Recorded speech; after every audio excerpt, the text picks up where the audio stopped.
একটা বছর হয়ে গেছে। ইব্রাহিম আলাইহিস সালাম নিজের বাচ্চাকে একবার দেখতে আসতে পারেনি, কারণ আল্লাহ পাকের হুকুম হয়নি। একটা বছর কেটে যাওয়ার পরে ইব্রাহিম আলাইহিস সালামকে আল্লাহ পাক বলেছেন, ইব্রাহিম যাও, কিন্তু তুমি দূর থেকে উটের পিঠে বসে বাচ্চাকে দেখবে, বাচ্চার কাছে যাবে না, পরিবারের কাছে যাবে না। এই যুবকেরা, এই পরীক্ষা তো আল্লাহ আমাদেরকে নাইলে, যে পরীক্ষা নবীদেরকে নিয়েছে। একটা বছর পরে আবার ইজাজত যদিও বা পেল, বাচ্চাকে কোলে নিতে পারবে না, কাছেও যেতে পারবে না।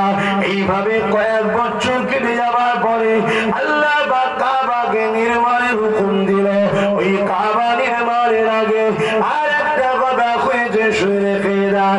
এমন সময় একদিন আল্লাহ পাক ইব্রাহিম নবীকে জানিয়ে দিলেন, তোমার বাচ্চা এখন চলতে শিখে গেছে, তোমার বাচ্চা এখন বেশ বড় হয়ে গেছে। এই ইব্রাহিম যাও, আমি আল্লাহ তোমাকে ইজাজত দিয়ে দিলাম, তুমি তোমার বাচ্চার কাছে, স্ত্রীর কাছে যাও এবং ওখানে গিয়ে থাকতে পারবে, ইজাজত দিয়ে দিলাম। হযরত নবী ইব্রাহিম আলাইহিস সালাম ভ্রমণ করে স্ত্রী বাচ্চা নিয়ে থাকতে লাগলেন। কয়েকদিন যেতে না যেতে আল্লাহ পাক ইব্রাহিম নবীকে খবর দেখাতে লাগলো, ইব্রাহিম রে, তোমার সবথেকে প্রিয় জিনিসটা আমি আল্লাহ পাক আমার রাস্তায় কুরবানি করো। সামনে কুরবানি আসছে, ঈদুল হজ মাসের 10 তারিখে আসছে। এই যুবকেরা, হযরত নবী ইব্রাহিম আলাইহিস সালাম সকালে ঘুম থেকে উঠে 100 দুম্বাকে আল্লাহ রাস্তায় কুরবানি দিলে। যুবকেরা পরের দিন রাত্রে আবার খব দেখাতে লাগলো, ইব্রাহিম হয়নি, তোমার প্রিয় জিনিসটাকে আমার রাস্তায় কুরবানি দাও। এক কথায় মূল জায়গায় চলে আসে। এক রাত্রি আল্লাহ পাক ইব্রাহিম নবীকে বাচ্চা ইসমাইলের ছবি দেখাতে লাগলো, বাচ্চা ইসমাইলকে খবর দেখাতে লাগলো, ইব্রাহিম রে, তোমার কাছে সব থেকে প্রিয় তো তোমার এই বাচ্চাটা। আমি আল্লাহ আমার প্রেমে তোমার বাচ্চাকে কুরবানি দাও। আমরা পারবো আমাদের সব থেকে প্রিয় জিনিসটা কুরবানি দিতে? অত সহজ নয় বাপ। আল্লাহ তাই পরীক্ষা নেয়নি, নিলে সব জমানা জব্দ হয়ে যেত। বুঝতে পারছেন কি অসুবিধা হচ্ছে? ইসমাইল আলাইহিস সালাম যখন কুরবানি দেওয়ার খবরটা ইব্রাহিম আলাইহিস সালাম দেখলেন, হুজুর মনের মধ্যে নিয়ত করে নিলেন, সবকিছুর থেকে আমার আল্লাহ আমার কাছে আগে। জোরে বলুন সুবহানাল্লাহ। অতএব বাচ্চাকে কুরবানি দেব। স্ত্রীকে বললো সাজিয়ে দাও, মায়ের জানতো, সাজিয়ে দাও, বাচ্চাকে নিয়ে যাও। সাজিয়ে দিয়েছে। ইব্রাহিম আলাইহিস সালাম ইসমাইল আলাইহিস সালামকে সাথে করে নিয়ে যাচ্ছে। হঠাৎ করে ইবলিস শয়তান এসে আম্মা হাজেরাকে বলছে, এ হাজেরা, তোমার স্বামী তোমার বাচ্চাকে কোথায় নিয়ে যাচ্ছে জানো? আম্মা হাজেরা বলছে, সে তার সন্তানকে কোথায় নিয়ে যাচ্ছে আমার কি জানার দরকার, সে তোমার স্বামী। বলছে আল্লাহ নাকি তোমার বাচ্চাকে কুরবানি করতে বলেছে, তাই তোমার স্বামী কুরবানি করতে নিয়ে গেছে। আম্মা হাজেরা কি জবাব দিয়েছিল? এ শয়তান, তুই ইবলিস, আমি বুঝতে পেরেছি, আমার আল্লাহ দুনিয়ায় এত বাচ্চা থাকতে আমার বাচ্চাকে যখন পছন্দ করেছে, অবশ্যই আমি হাজেরা এতে নিজেকে অনেক বড় তাকদীর ও নসিব বলা মনে করি। জোরে বলুন সুবহানাল্লাহ। আজ যদি আমার আল্লাহ তোমাদের মধ্যে থেকে কাউকে পছন্দ করে, ইসলামের জন্য জান দাও, মাল দাও, জানবে তুমি নসিবওয়ালা, তোমাকে আল্লাহ পছন্দ করেছে দুনিয়ায় এত লোক থাকার পরে। কিন্তু আমরা সেসব স্বপ্ন নাই।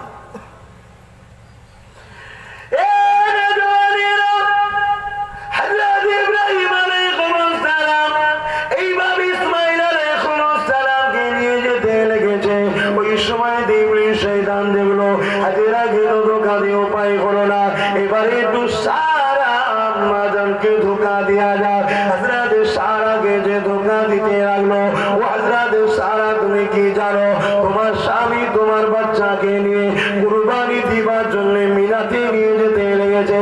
আম্মা জান সারা বলেছিলেন আমার আল্লাহ পাক যদি আমাদের বাচ্চাকে পছন্দ করে এটা আমাদের জন্য বড় সৌভাগ্যবান। পৃথিবীতে কোটি কোটি মা আছে, কার বাচ্চাকে আল্লাহ পাকের পছন্দ হয় না, আমাদের বাচ্চাকে আল্লাহ পছন্দ হয়েছে, এটা আমাদের বড় খুশনসিব, এটা আমাদের জন্য বড় সৌভাগ্যবান।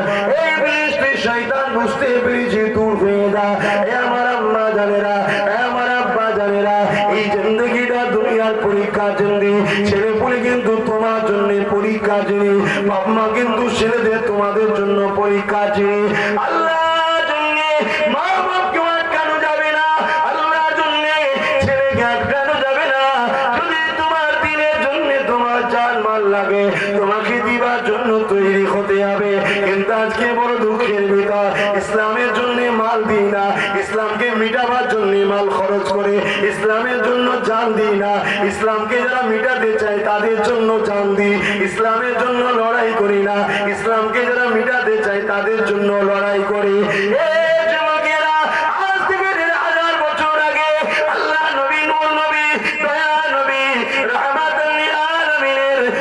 ছোট ছোট প্রেমিক ছিল, কেমন প্রেমিক ছিল দেখে। একদিন মদিনা নববী শরীফে নামাজ পড়ে ওই দুটো ছোট ছোট বাচ্চা ঘরে এসেছে। ঘরে এসে মাকে বলতে লেগেছে মা আজকে মদিনা নববী শরীফে নামাজ পড়লাম মা, অন্য অন্য দিন মদিনা নববী শরীফে অনেক বড় জমায়েত হয়, অনেক বড় ভিড় হয়, যুবক যুবক সাহাবারা থাকে। কিন্তু আজকে মদিনা নববী শরীফে শুধু বুড়োদেরকে দেখলাম আর বাচ্চাদেরকে দেখলাম, যুবক সাহাবাগুলোকে দেখতে পেলাম না। হযরত আবু বকর সিদ্দিককে দেখতে পেলাম না, হযরত উমর ফারুককে দেখতে পেলাম না, হযরত আলীকে দেখতে পেলাম না, হযরত ওসমান গনিকে দেখতে পেলাম না। আমার আম্মা জান কি ব্যাপার, আল্লাহ নবীকে দেখতে পেলাম না, কি ব্যাপার? ওই সময় মা বলেছিল বাবারা তোরা কি জানিস না বাবা, ওই মক্কা সন্ত্রাস আবু জেহেল 1000 উপর সৈন্য নিয়ে আল্লাহ নবীর উপরে হামলা করতে এসেছে এবং মদিনার নারীদের জোড়াবুর উপরে আঘাত করতে এসেছে, মদিনার উপরে আঘাত করতে এসেছে।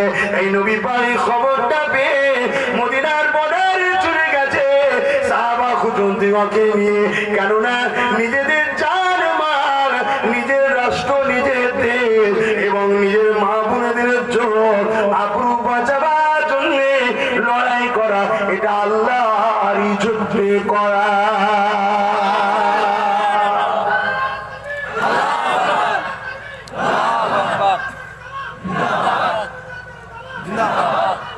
আমার ভাইরা নিজেদের মা বোন, নিজেদের মা ভাই, নিজের রাষ্ট্র, নিজের এলাকা, নিজেদের মা বিরোধীর ইজ্জত বাঁচাবার জন্য লড়াই করাটাও কি আল্লাহর জন্যই করা।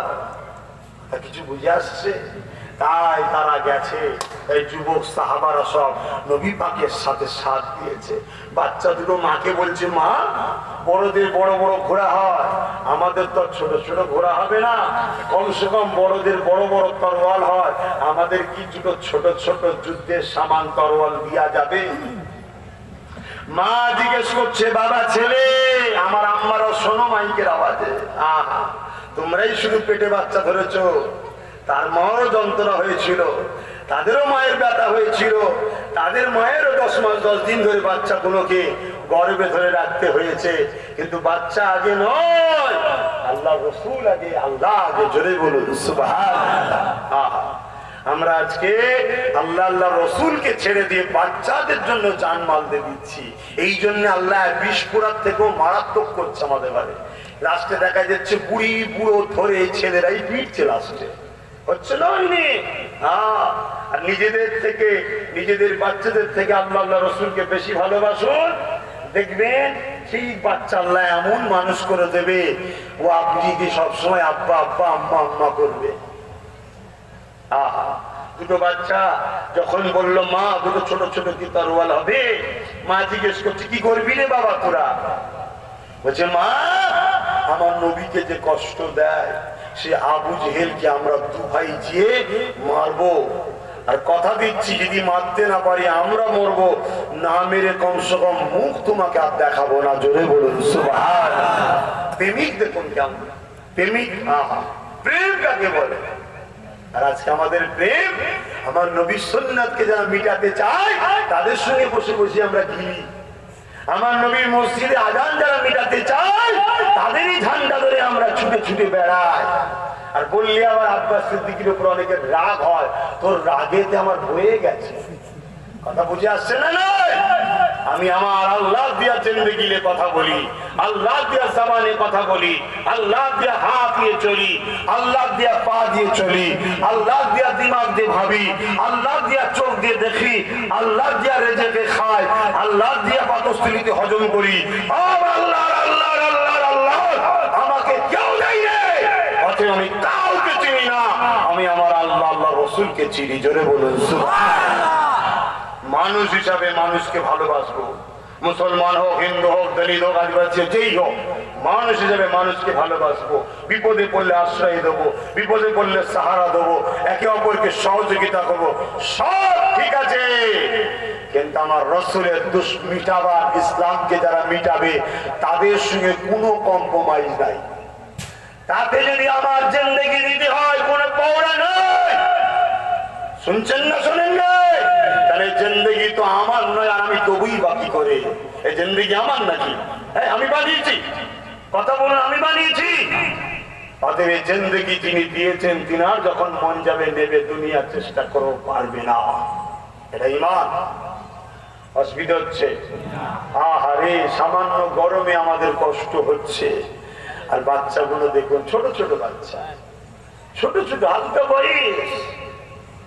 দুটো মাকে যখন বলেছে, মা আমি আসলে দুশ্মনকে জাহান্নামে না পেটিয়ে তোমাকে মুখ দেখাবো না, মায়ের চোখ দিয়ে পানি বেরিয়ে গেছে, আঁচল ভিজে যাচ্ছে, আহা ছুটে গেছে, ছোট ছোট দুটো তরোয়াল বার করে এনেছে, এনে দিয়ে বলছে, বাবা আমি সার্থক আজকে। দুটো বাচ্চাকে রেখে যে পেটের ব্যথা যন্ত্রণা কষ্ট পেয়েছিলাম, বুকে দুধ পান করে তাদেরকে বড় করেছিলাম, কত কষ্ট করেছিলাম, আজ আমি সার্থক। কিয়ামতের দিন আল্লাহ যদি বলে, বান্দি কি করেছিস? আল্লাহকে বলবো, আল্লাহ যে দুজনকে 10 মাস 10 দিন পেটে ধরে রেখেছিলাম, তোমার নবীর জন্য তারা লড়াই করে বলেছিল, আমি আটকাইনি, আমার কি হবে? আমি বুড়ি হয়ে গেলে আমায় কে দেখবে? আমার লাঠিকে ধরবে, আমায় ইনকাম করে খাওয়াবে? ও সব ভাবিনি। আমার বাচ্চাগুলোকে আমি তোমার রসুলের জন্য ছেড়ে দিয়েছিলাম। জোরে বলুন, আরো জোরে বলে। আর আজকে কি হচ্ছে? আজকাল মায়েরা বলে, আব্বাসের দিকে শুয়ে বিসিসিবি মিথ্যা কেস খেয়ে যাবি। বলে না? বলে না? আবার অনেক ছেলে বলে, যা তোকে আমার বাবাজির জন্য দিয়ে দিলাম। অনেক মা আছে বলে, যা জীবনে তোর ভাইজানকে ছাড়বি না, এমনও মা আছে।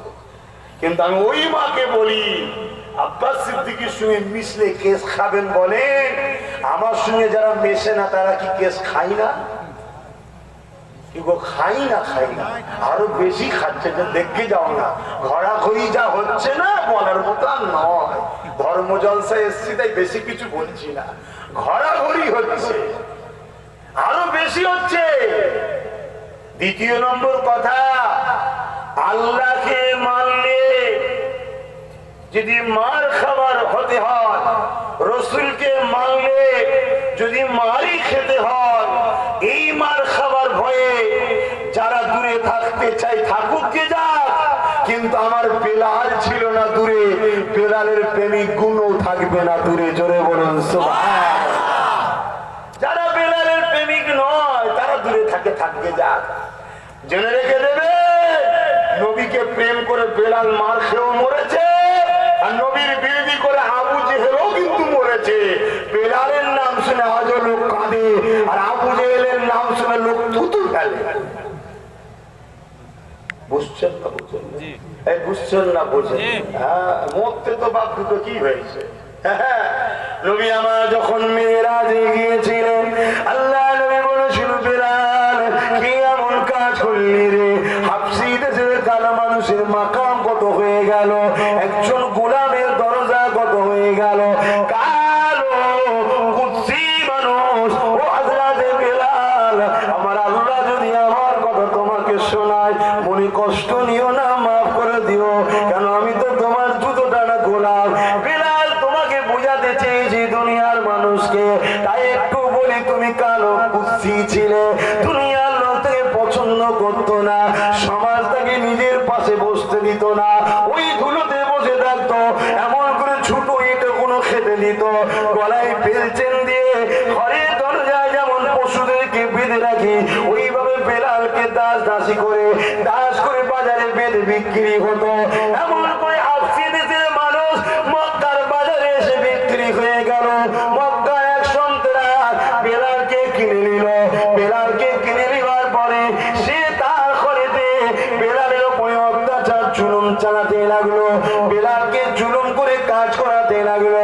বেলাল গরিব মাথা হ্যাট করে দাসের মতো কাজ করতে লাগলো হঠাৎ করে একদিন বেলালের কানে আওয়াজ এসে যায় মুহাম্মদ রাসূল বলে একজন নবী এসেছে আব্দুল্লাহ ঘরেতে তিনি আল্লাহ পাকের আখেরি নবী তিনার মেসেজ হলো দুনিয়ার মানুষ কখনো কোনো মানুষের দাসী হবে না এই পৃথিবীর গরিব গুলোকে দাসত্ব শিকল ভেঙে দিয়ে আজাদ করিয়ে দিয়ে এক আল্লাহর দাসত্ব রাস্তা দেখাতে লেগেছে বেলালের দিলটা ছুঁয়ে গেছে বেলাল গোপনে গোপনে গিয়ে আমার নবী পাকের নূরের চেহারাটা দেখে নিয়েছে দেখার সাথে সাথে বেলাল দিবানা হয়ে গেছে প্রেমিক হয়ে গেছে আর আকাশের চাঁদের দাগ আছে আমার মোস্তফা চেহারাতে কোনো দাগও না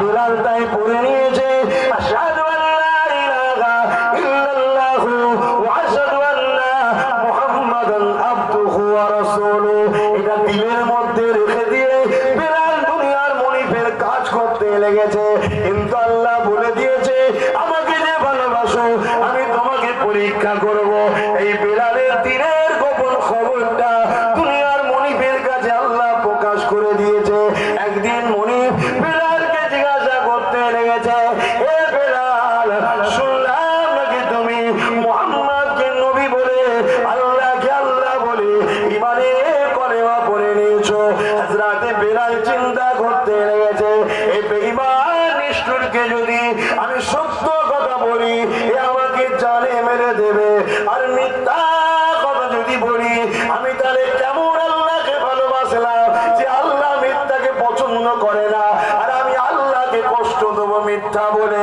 এটা কখনো হতে পারে না আমি কেমন নবীকে ভালোবাসলাম যে নবী মিথ্যা পছন্দ করে না আর নবীর প্রেমিক দাবি করে আমি মিথ্যা বলবো এটা হতে পারে না আমার জান যাই চলে যাক আল্লাহ আল্লাহ নবীকে কষ্ট দেব না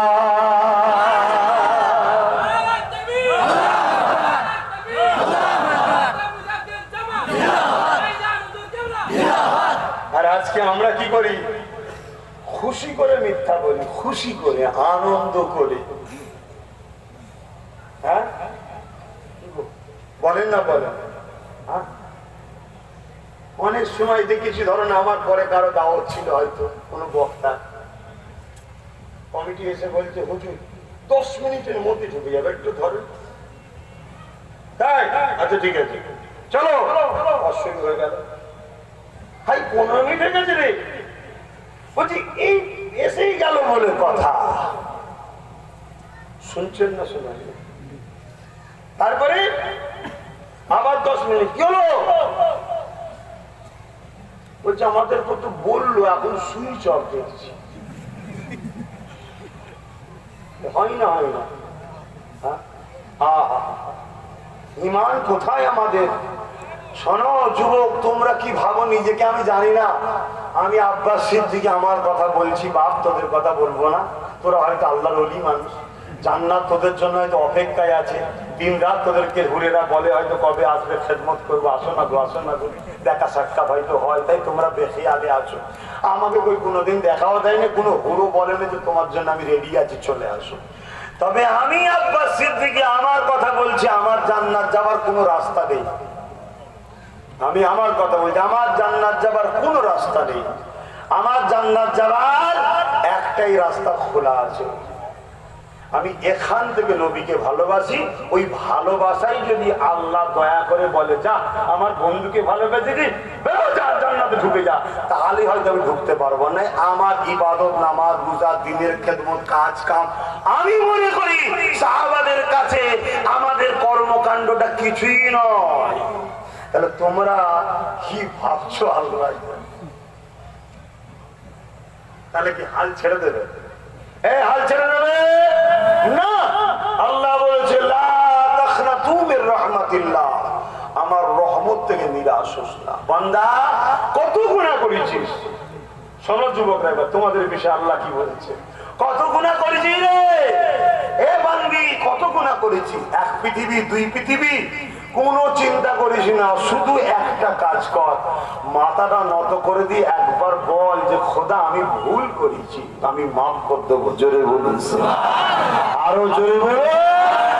আমাদের ভাইগুলোর উপরে, বোনগুলোর উপরে দুঃখ এটাই যে ভুল করার পর ক্ষমা চাও না কেন, এইটাই দুঃখ আমাদের।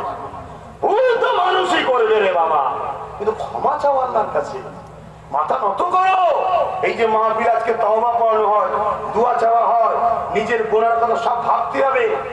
কানতে যদি না পড়ো, মুখটা হ্যাট করে কান্নার মতো ভান করো, একটা মানুষ দেখলে যেন মনে হয় আরে লোকটা মনে হয় অনেক বড় অন্যায় করেছে রে, আজ ওর ভয় ঢুকেছে, ওতে ওর আল্লাহর কাছে কাঁদছে, ক্ষমা চাইছে। আল্লাহ রসুল বলছে আমার আল্লাহ এত দয়ালু, ওকে কান্নাওয়ালার সঙ্গে সামিল করে ওকেও গুনাহ মাফ করে জান্নাতি বলে দেয়। জোরে বলুন। যুবকরা একটু জোরে হবে, মুরব্বীরা একদম দেবেন আর বাচ্চা কোনো দেবে না, শুধু যুবকরা বলো সুবহানাল্লাহ। আর একটু জোরে বলো।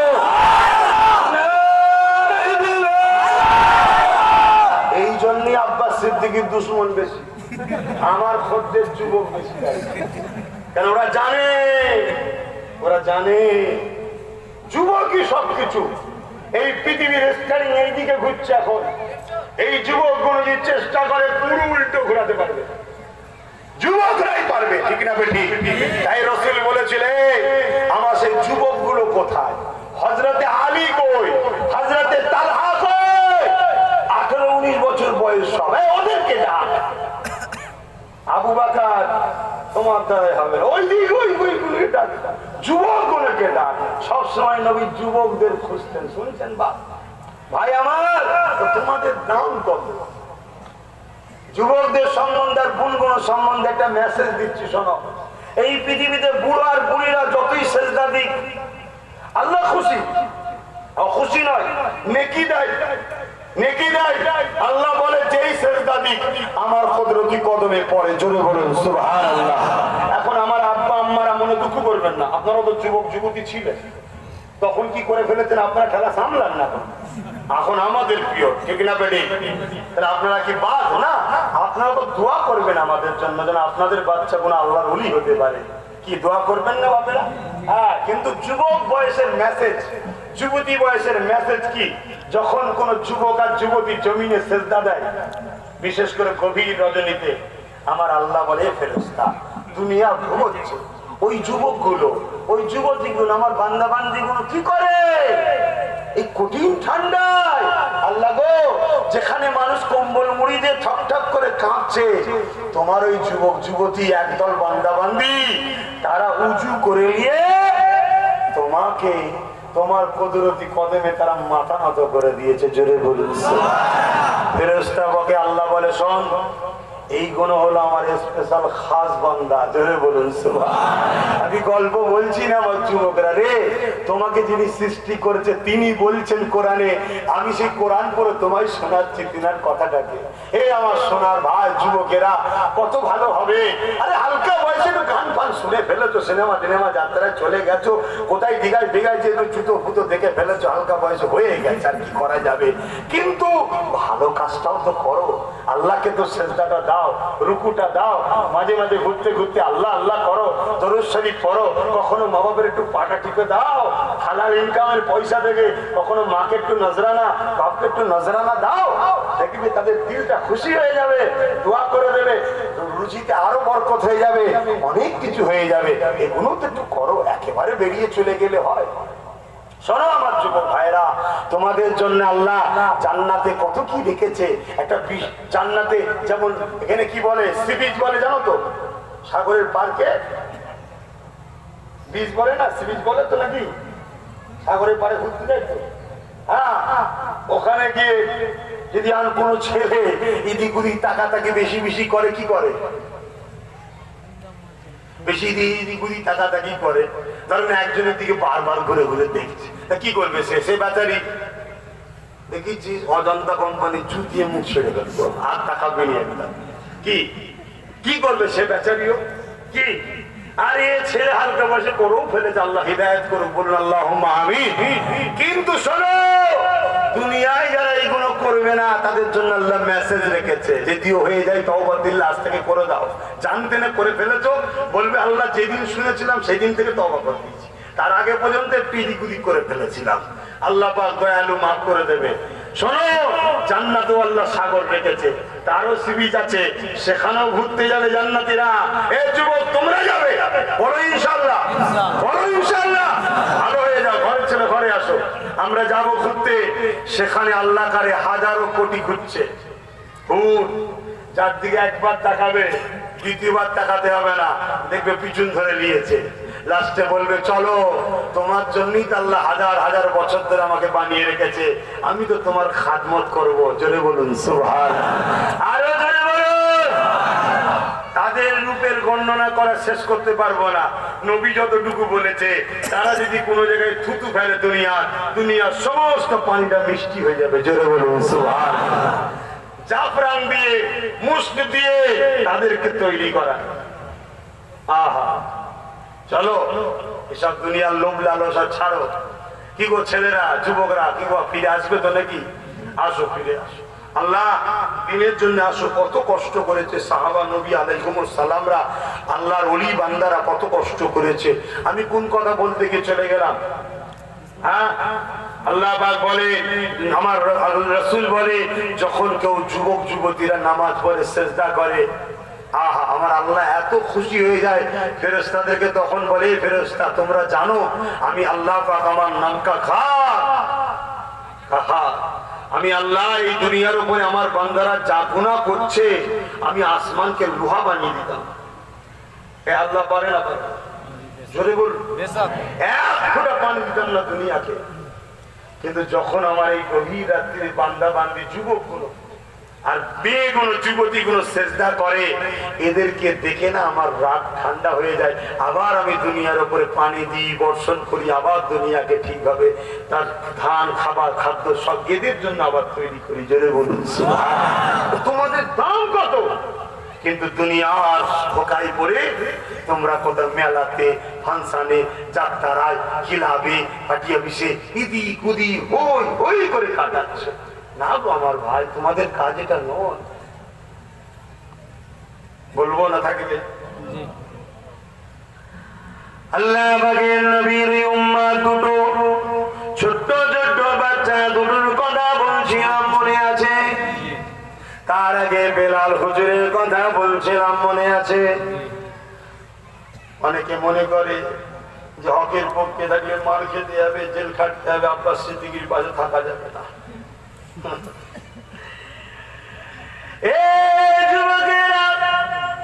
আল্লাহ বলেছে যে আমাকে ভালোবাসে আমি তাকে পরীক্ষা নেব। এই বেলাল যে ইমানের কলেমা পড়েছে, আল্লাহ পরীক্ষা নেবার জন্য দুনিয়ার মনিফের কাছে জানিয়ে দিল। দুনিয়ার মনিফ বেলালকে জিজ্ঞাসা করলো, বেলাল জানে ময়া না করে সত্য কথা এখন বলে দিল।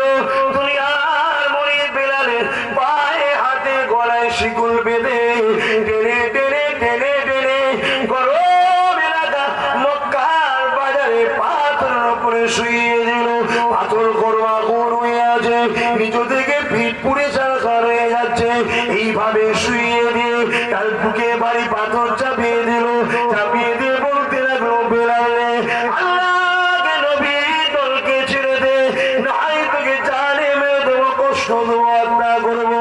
বেলাল কি বলেছিল? এ দুনিয়া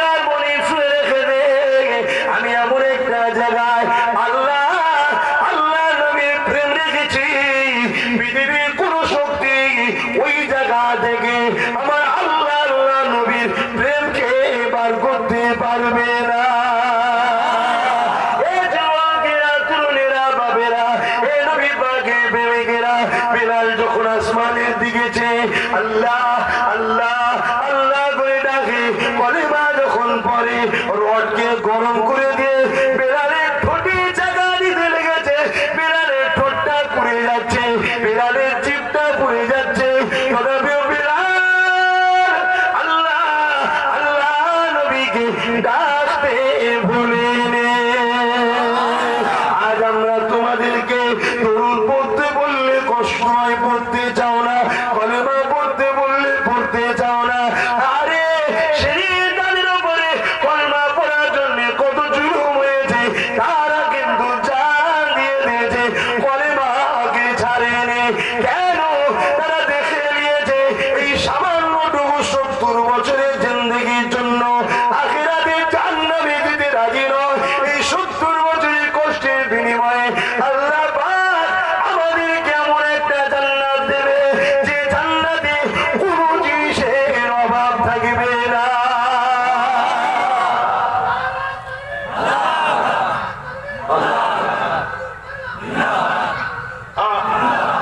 আল্লাহ আমাকেও হিদায়াত করেন, আমাদেরকেও হিদায়াত করেন, বলুন আমিন। তারা এই 70 বছরের সামান্য জিন্দেগিটা কিচ্ছু মনে করেনি। এই সামান্য জিন্দেগি পরীক্ষা। 2 ঘন্টা কষ্ট করে মাঠে গিয়ে চাষবাসে, তারপরে যেদিন ফল ওঠে খুশি হন না হন না। এই লাইফটাকে 2 ঘন্টাই ভালো। দুনিয়ার জমিনে আল্লাহ দিনের কাজের চাষ করে দাও, নামাজ রোজা হজ জাকাত, মা বাবার ভালোবাসা, হালাল খাওয়া, বড়দের সম্মান করা, ছোটদেরকে স্নেহ করা, সুদ ঘুষ ডাকাত ফেতরা থেকে দূরে থাকা, জুলুম অত্যাচার না করা, জালিমদের সাথ না দিয়া, অন্যায়কারীদের সাথ না দিয়া, নবীর বংশের ছেলেদের ঝান্ডার তলায় দাঁড়িয়ে থাকা, এগুলো হচ্ছে ইসলামের কাজে গুটিগত কাজ করে ফেলো, তাহলে চিরস্থায়ী শান্তি জান্নাত পাবে।